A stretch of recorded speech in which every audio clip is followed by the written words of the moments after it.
Good morning friends, welcome to step study centre by Mukul sir. हम फिर लेकर आए हैं कक्षा 9वीं का हिंदी का पेपर, जिसमें आप सभी को पूरे क्वेश्चन कराए जाएंगे। बस आपको देखते जाना है पेपर को और हल करते जाना है। इसका पीडीएफ यदि आपको चाहिए है तो आप हमारे लिए हमें मैसेज करके इसका पीडीएफ भी ले सकते हैं, वो भी बिल्कुल फ्री। चलिए तो पेपर स्टार्ट करते हैं। फिर पहला क्वेश्चन देख लीजिए क्या बोल रहा है। पेन से स्टार्ट करेंगे जिससे आप देखते जाएंगे। मेरे नाना पक्के साहब माने जाते हैं। दूसरा प्रश्न है कमाई में प्रत्यय आई प्रत्यय है। तीसरा प्रश्न है जो अधिक बोलता है उसे वाचाल कहते हैं। चौथा प्रश्न है पंचवटी खंडकाव्य है।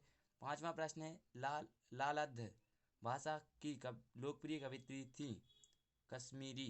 ठीक। फिर आता है सही विकल्प के बारे में। सही विकल्प में पहला प्रश्न है लेखिका ने अपनी नानी को क्यों नहीं देखा। इसका आंसर होगा स्वर्ग चली गई थी इसलिए नहीं देखा था। दूसरा आंसर है कबीर जी का प्रमुख रचना है। क्या है कबीर जी की प्रमुख रचना? बीजक है। दूसरा आता है जो पढ़ा लिखा ना हो उसे क्या कहते हैं? अनपढ़ कहते हैं। काव्य की शोभा बढ़ाने वाले तत्व को क्या कहते हैं? अलंकार कहते हैं। ये ध्यान रखना आप। पांचवा आता है कोयला अपने चमकीले गीत क्यों तैरा रही है। अच्छा, कोयला नहीं लिखा, सॉरी, कोयल। इसे काले संकट सागर पर मरने हेतु, इस काले संकट सागर पर मरने हेतु। फिर आता है हिंदी गद्य साहित्य का इतिहास कब से प्रारंभ माना जाता है। कब से माना जाता है? आधुनिक काल से। ध्यान रखना, आधुनिक काल से। श्रृंगार रस का स्थायी भाव क्या होता है? रति होता है। कैदियों के हाथ में क्या होता है? हथकड़ी होती है। एकांकी में कितने अंक होते हैं? एक अंक होते हैं, इसमें कोई सोचने की बात ही नहीं है। और फिर बाद में प्राचीन काल में किस कला का अभाव था? मुद्रण कला का अभाव था। फिर आती है बात कमल का, वो क्या है? पंकज हो जाएगा। माटी वाली का कहानी हो जाएगी। और गोस्वामी तुलसीदास क्या हो जाएंगे? रामचरितमानस की रचयिता। ग्राम गांव को कहते हैं। चौपाई छंद है। ठीक। अब आते हैं सत्ता सत पर। किस शब्द का पर्यायवाची रश्मि है? सत्य बात है ये। किरण, सॉरी किसने लिखा? किरण शब्द का पर्यायवाची रश्मि है, बिल्कुल सही बात है।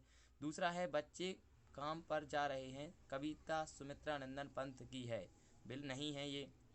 तीसरा है सूरदास राम भक्ति शाखा के कवि हैं, बिल्कुल गलत है। सूरदास कृष्ण भक्ति शाखा के। देखिए, यदि आपको पूरे पेपर चाहिए हैं तो चैनल को सब्सक्राइब कीजिए और हमारा इंतजार कीजिए। बेल आइकन को जरूर प्रेस करना, तभी आपको पूरे पेपर अभी आज ही मिल जाएंगे। ठीक। उपन्यास सम्राट प्रेमचंद कहे जाते, बिल्कुल सही बात है। रिपोर्टाज भारतीय भाषा का शब्द है, बिल्कुल। अब देखिए तत्सम जो लिखा हुआ है, तत्सम में मैंने एक एक नंबर डाल दिए हैं। तो तत्सम शब्द कौन से यहाँ पर? स्वप्न और हस्त यहाँ तत्सम है। तद्भव कौन कौन से हैं? मछली और साग तद्भव शब्द हो जाएंगे। ठीक। अब आता है बात तथैव वाला। निम्नलिखित शब्दों की संधि कीजिए। तो तथा धन्य तथैव कहलाता है और सुआगत स्वागत हो जाएगा। कितना सरल है। स्थायी रस के कितने अंग होते हैं? तो रस के 4 अंग होते हैं। कौन कौन से? स्थायी भाव, विभाव, संचारी भाव, अनुभाव, 4 अंग हो जाएंगे। अब मान सरोवर से कवि का क्या आशा है? तो मान सरोवर से कवि का आशा है, मान सरोवर से कवि का आशा है मन रूपी पवित्र सरोवर से है, जिसमें मनुष्य के मन में स्वच्छ विचारधारा रूपी जल भरा हुआ है। ठीक। जीवन की उमंग से बच्चे वंचित क्यों हैं? तो इसका आंसर क्या होगा? जीवन की उमंग से बच्चे वंचित इसलिए हैं क्योंकि ज्ञान की आंधी से, ज्ञान की नहीं, सॉरी वो प्रश्न नहीं है, ये अर्थवा का है। ज्ञान की आंधी से मनुष्य की भावना की समाप्ति हो गई है और उनका शरीर अत्यंत निर्गत हो गया है। ये है इसका आंसर। 11वें का है राजस्थान ब्रज में क्यों जन्म लेना चाहते हैं? तो आपको ध्यान रखना है कि वे कृष्ण की अनन्य भक्ति में लीन हो जाए। कृष्ण की ब्रज भूमि की तरह तरह लीलाएं की हैं, जिनकी याद अब भी वहाँ है। कवि इन यादों से जुड़ना चाहते हैं, इसीलिए वहाँ पर रसकान जन्म लेना चाहते हैं। ध्यान रखना।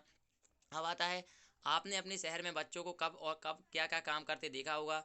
तो आपने बच्चों को चाय की दुकान पर, ढाबों पर काम करते देखा होगा। बस सिंपल लिखना है, 100 में 100 मिल जाएंगे यदि आप पूरा अच्छे से लिख देंगे तो। सही जमा के लिखना बस।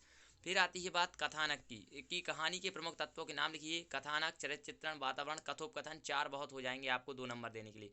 गया ने बैलों की शरारत के लिए क्या सजा दी थी? तो देखिए, गया ने पहले उसको बहुत मारा, फिर उनके लिए खाने को नहीं दिया और खाने को लिए भी दिया तो वो सूखा खाना उनको खाने के लिए दिया। 16वां प्रश्न आता है लोग फोटो खिंचवाने के लिए क्या क्या उधार मांग लेते हैं? 16वां प्रश्न है लोग फोटो खिंचवाने के लिए क्या क्या उधार मांग लेते हैं?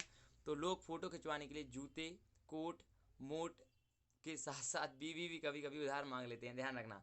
अब देखिए 17 नंबर प्रश्न है हाथी, मोर, हिरण, बकरी की विशेषता लिखनी थी दो दो। तो एक एक मैं लिखा हुआ हूँ, 2 आपको बता देते हैं। एक, हाथी बहुत बलशाली होता है। दूसरी विशेषता हो जाएगी इसकी सूंड होती है और सबसे बड़ा प्राणी है। दूसरी बात, मोर नाचती है। तो इसकी दूसरी विशेषता हो जाएगी मोर बादलों के गरजने पर नाचती है। तीसरी विशेषता है इसकी हिरण उछलता है, यह पीले रंग का होता है। बकरी की विशेषताएं लिखनी थी, तो बकरी दूध देती है और यह बकरी बहुत माने कि जो पौष्टिक काम भी आती है। ठीक, ध्यान रखना। अब आती है बात 18 नंबर प्रश्न की कि महाकाव्य और खंडकाव्य में कोई 3 अंतर लिखने थे। तो जीवन, देखिए महाकाव्य का अंतर क्या हो जाएगा, जीवन का समग्र जो है चित्रण होता है महाकाव्य में। दूसरा आ जाएगा खंड काव्य में जीवन के एक चरित्र का चित्रण होता है, और महाकाव्य में 8 से अधिक सर्ग होते हैं, खंड काव्य में 8 से कम सर्ग होते हैं। और इसका एक महाकाव्य का उदाहरण हो जाएगा रामचरितमानस, और खंड काव्य का उदाहरण हो जाएगा पंचवटी। और आप देखेंगे 20 नंबर प्रश्न, कवि ने कोकिला के बोलने के किन कारणों की संभावना बताई है। तो वह पागल हो गई है, दावानल की लपटें देख ली हैं। तो आपको इतने एग्जाम के जो क्वेश्चन हमने बताए हैं, इसके आगे अगर आपको क्वेश्चन चाहिए हैं तो आप हमारा चैनल सब्सक्राइब कीजिए। इसके जस्ट बाद थोड़ी 20 मिनट बाद इसका दूसरा लेक्चर आपको देखने को मिल जाएगा।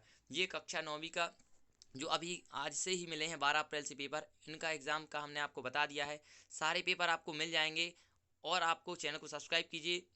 थोड़ी देर 10-20 मिनट में आपको पूरे पेपर भेज दिए जाएंगे। तो फिर मिलते हैं दूसरे पेपर में, तब तक के लिए जय हिंद। हम आपके लिए यही शुभकामना करते हैं कि आपको 100 में से 100 नंबर मिल जाए। ठीक, चैनल को सब्सक्राइब करना ना भूलें, और बेल आइकन को प्रेस इसलिए करें क्योंकि तभी आपको दूसरे पेपर का वो नोटिफिकेशन मिल पाएगा। जय हिंद।